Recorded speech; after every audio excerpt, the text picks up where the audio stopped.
మీరా chapter 19 వాళ్ళిద్దరూ ఇంకా కత్తిని అలానే పట్టుకొని ఇనప పెట్టెను గట్టిగా మరో చేతిలో పట్టుకొని మెల్లిమెల్లిగా బయటికి అడుగులు వేయగా గౌతమ్ మీరా తన ఏ చేయి అయితే పట్టుకుందో ఆ చేత్తో వాళ్ళిద్దర్నీ తోసేశాడు.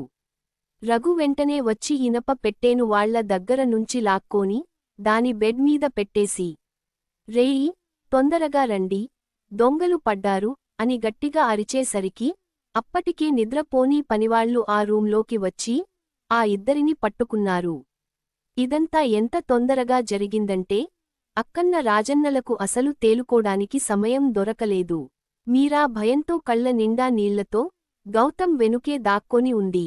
గౌతమ్ మీరాని చూసి, మీరా, నువ్వు ఎంత ధైర్యవంతురాలివి చూడు, నువ్వు వీళ్ళని తోసేసి పారిపోనివకుండా చేశావు.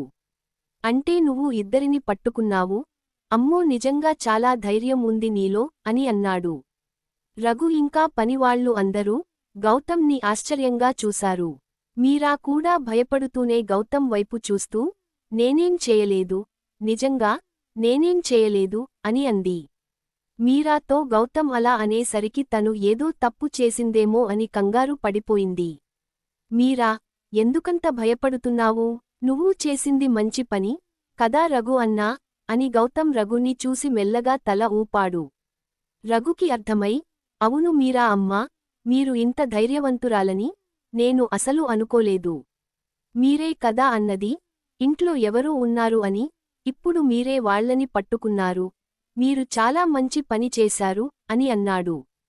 పని చేసే వాళ్ళు కూడా, అవునా అమ్మాయిగారు, ఇవన్నీ చేసింది నిజంగా మీరేనా? నేనైతే చాలా భయపడేదాన్ని, మీరింత ధైర్యంగా వీళ్ళిద్దరిని పట్టుకున్నారు అంటే మామూలు విషయం కాదు అని అన్నారు. వాళ్లందరూ మీరాన్ని అలా పొగిడేసరికి మీరాకి కూడా కొంచెం కొంచెంగా భయం తగ్గి గౌతమ్ వెనుక దాక్కోకుండా గౌతమ్ పక్కకు వచ్చి నిలబడింది. వాళ్లందరితో కూడా కొద్ది కొద్దిగా మాట్లాడుతోంది. అదే సమయంలో గుడిలో ఉన్న అఖండ దీపం ఇప్పుడు స్థిరంగా ఉంది.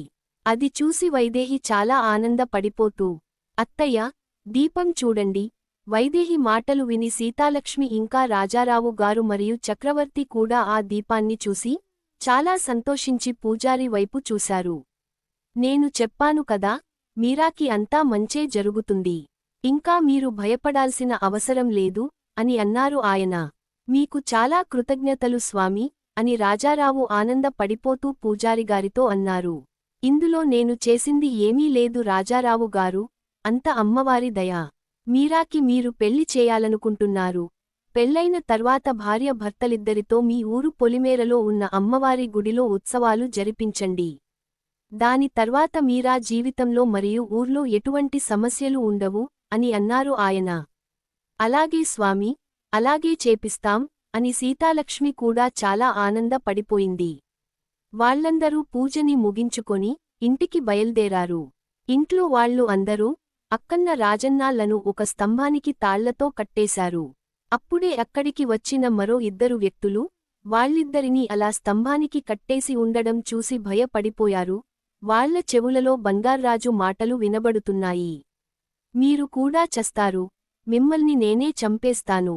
ఈ మాటలు వాళ్లకి గుర్తుకు రాగానే వాళ్ళు ఒకరినొకరు చూసుకొని, అన్నా, ఇప్పుడేం చేద్దాం, వాళ్ళిద్దరూ దొరికిపోయారు అని అన్నాడు. అవును రా, వాళ్ళిద్దరూ దొరికిపోయారు, మనం దొరకకూడదు అని అన్నాడు రెండోవాడు. ఇద్దరిని కాపాడదామా అన్నా అని అడిగాడు మొదటివాడు. నీకేమైనా పిచ్చా, అక్కడ చూడు ఎంతమంది ఉన్నారో, ఇప్పుడు మనం అక్కడికి వెళ్తే మనం కూడా దొరికిపోతాం. వీళ్ళు కొడతారు, ఊరి వాళ్లందరూ పోలీస్ స్టేషన్లో అప్పచెబుతారు, ఆ తర్వాత బంగార్రాజు మన ఇద్దరిని చంపుతాడు అని అన్నాడు రెండోవాడు. మరి ఇప్పుడు ఏం చేద్దాం అన్నా అని అడిగాడు మొదటివాడు. బంగార్రాజుకి దొరకకుండా పారిపోవడమే. వీరిద్దరూ దొరికారు, చస్తారు, వీరిద్దరి కోసం మనం మన ప్రాణాల్ని ఎందుకు కోల్పోవాలి? పదా వెళ్ళిపోదాం, ఈ ఊరు కాకపోతే వేరే ఊరు, ప్రాణాలుంటే ఎక్కడైనా బతకొచ్చు అని అన్నాడు రెండోవాడు. సరే అన్నా, పద అని వారిద్దరూ మాట్లాడుకొని అక్కడి నుంచి పారిపోయారు. గౌతమ్ రఘు దగ్గరికి వచ్చి, అన్నా, మీకు వీరిద్దరూ ఎలా తెలుసు? ఇందాక రఘు వాళ్ల పేర్లతో వాళ్లని పిలిచాడు అన్నది గౌతమ్కి గుర్తుకొచ్చింది. బాబూ, వీరిద్దరు చాలా పెద్ద గజ్దొంగలు. ఇంట్లో ఎవరూ లేని సమయం చూసి ఆ ఇంట్లోకి దొంగతనానికి వెళ్తారు, మహాముదురులు అని వాళ్ల గురించి చెప్పాడు రఘు. అయితే అత్తయ్య వాళ్ళు ఇంట్లో లేరని తెలుసుకుని వచ్చారన్నమాట అని రఘు చెప్పింది ఆలోచిస్తూ అన్నాడు గౌతమ్. కానీ బాబూ, వాళ్ళు బయటకు వెళ్తున్న విషయం ఎవరికీ తెలియదు అని అన్నాడు రఘు. అవునా, ఎందుకలా అని అడిగాడు గౌతమ్. బాబూ, ఈ విషయం బయట చెప్పకండి. పెద్దయ్యగారు మీరా అమ్మ కోసం పూజ జరిపించడానికి వెళ్లారు బాబూ, వాళ్ళెవరు బయట దీని గురించి చెప్పరు.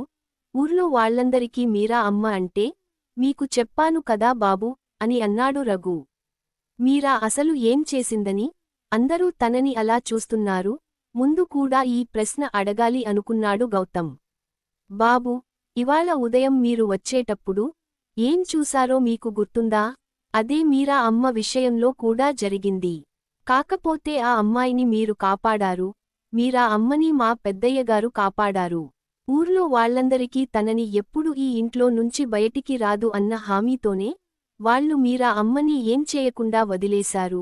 లేదంటే ఈ పాటికి మీరా అమ్మని కూడా అని చెప్తూ మధ్యలో ఆగిపోయాడు రఘు. మరి తర్వాత ఏం జరుగబోతోంది? త్వరలో తెలుసుకుందాం.